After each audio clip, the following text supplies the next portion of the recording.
સુરત શહેરના કતારગામ વિસ્તારમાં માનવતાનું ઉત્તમ ઉદાહરણ જોવા મળ્યું. સુરત શહેર ઝોન 3 પોલીસ પરિવાર દ્વારા થેલેસીમિયા પીડિત બાળકોની મદદ માટે એક વિશાળ રક્તદાન કેમ્પનું આયોજન કરવામાં આવ્યું છે. પોલીસ કમિશનર અનુપમસિંહ ગેહલોતે આ કાર્યક્રમમાં ઉપસ્થિત રહ્યા અને પોલીસ જવાનો અને રક્તદાતાઓનો ઉત્સાહ વધાર્યો. સુરત પોલીસ માત્ર કાયદો અને વ્યવસ્થા જ નહીં પરંતુ સામાજિક જવાબદારી નિભાવવામાં પણ હંમેશા અગ્રેસર રહી છે.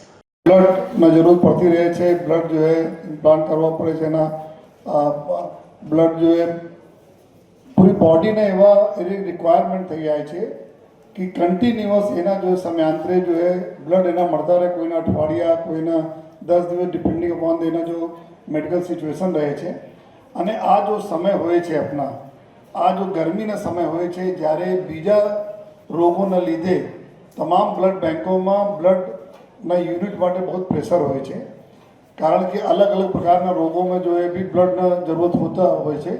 ત્યારે જો સુરત શહેર પોલીસ વર્ષોથી આ જ મહિનાઓમાં જો है અપ્રિલથી ચાલુ થઈને દર મહિના જો એક ડીસીપી આપણે પોતાના ઝોનના આપણા તમામ પોલીસ સ્ટેશનમાં અમારા પોલીસ અધિકારીઓ, કર્મચારીઓ અને અમારા પ્રજાના સહયોગથી બ્લડ આપણા કેમ્પ લગાવીએ છીએ.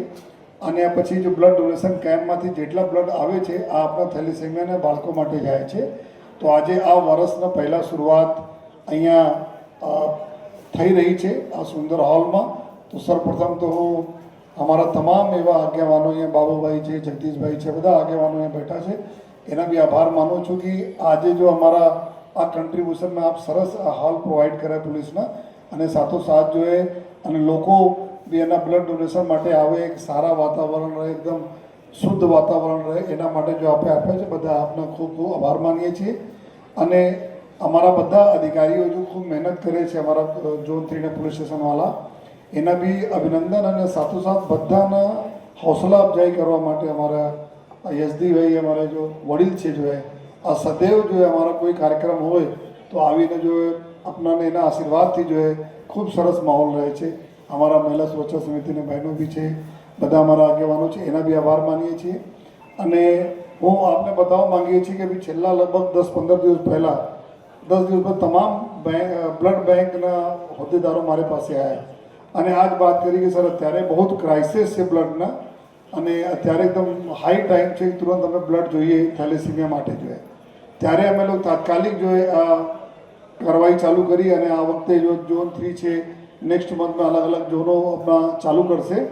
અને આવનાર સમય પૂરા જે રીતે ડીસીપી ઝોન 3 બતાવ્યા કે દર વર્ષે લગભગ 10,000 યુનિટ થેલેસીમિયાના બાળકો માટે અમે લોકો ભેગા કરીએ છીએ. તો આ વખતે બી અમે લોકોથી અપીલ કરીએ છીએ કે આપના સહયોગથી જો એના કરતાં વધુ પણ આપણે યુનિટ ભેગા કરવાના લક્ષ્યાંક છે જો જેથી આપણે બાળકો માટે જો અમે સમયસર જો બ્લડ જો પહોંચતા કરીએ. અને અમારે આ ભાગીરથ કામમાં જો જેટલા બી અમારા બેંકો છે, ખાસ કરીને આપણા સુરત રક્તદાન કેન્દ્ર છે, લોક સમર્પણ બ્લડ બેંક છે, ઇસ્મી મેર છે, ન્યૂ સિવિલ હોસ્પિટલ અને કિરણ, એની પૂરી ટીમ જો કિરણ હોસ્પિટલની પૂરી ટીમ અહીંયા આપણા છે જો અને આ લોકો સદૈવ જો આપણે સાથે જો બ્લડ આ ડોનેશનના કેમ્પોમાં આપણે સાથે જો સામેલ રહે છે, આપણે માર્ગદર્શન બી આપે છે અને સહયોગ આવે છે. તો આ તમામ બ્લડ બેંકના તમામ સ્ટાફનો ખૂબ આભાર માનું છું કે આપણે બધા જો અહીંયા આવ્યા જોઈએ અને આ અમારા કામમાં જો તમે સહભાગી થયા જોઈએ. અને ફરીથી જો તમામ દાતાઓના જેટલા બી બ્લડ ડોનર્સ છે આ એના માટે અમે એના ખાસ કરીને જો પ્રણામ કરીએ છીએ કે એના ખબર પણ નથી કે એના બ્લડ કોના માટે જશે. આ બ્લડ આપે છે અને એના બ્લડ જો એવા લોકો માટે જશે જેના ઓળખતા પણ નથી જોઈએ. તો આ પૂર્ણ કામમાં ઈશ્વર આ બધાને ખૂબ આશીર્વાદ રાખે, આ બધા હેલ્ધી અને સુખી રહો જોઈએ. અને ફરીથી ડીસીપી ઝોન 3 એના સમગ્ર ટીમનો ખૂબ ખૂબ અભિનંદન આપું છું એવા સારા જો કાર્ય બદલ. Thank you. જય હિન્દ, જય ભારત.